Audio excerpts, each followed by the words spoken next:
Now, see, we had this wonderful interview. And I would occasionally say, whatever happened to Peter Lynch? It's one of those things.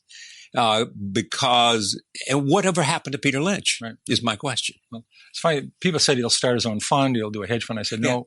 I know I've had enough of it because he wants to do it all on his own. Well, he doesn't need the great Fidelity, as a I have a cover. very small transmission as 1 gear overdrive. That's it. Yes, so you can't sort of run a fund. I had lovely wife, Carolyn, 3 children. Right.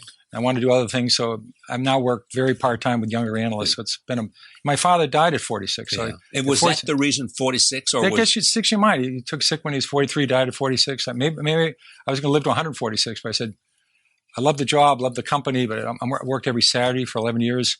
I just want to spend more time with my wife and family. And you're constantly on the road because you believed in being there. In fact, you would take her with you.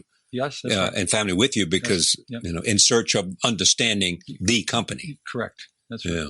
Yeah. And so what have you learned since then? I mean, do you look back and say, oh, I stopped too early? B, I stopped too late? No, it's lucky. It was a perfect time. It was an absolutely perfect time. I was able to see all my 3 children grow up, and now they're all married and spend time with my grandchildren. It's fabulous.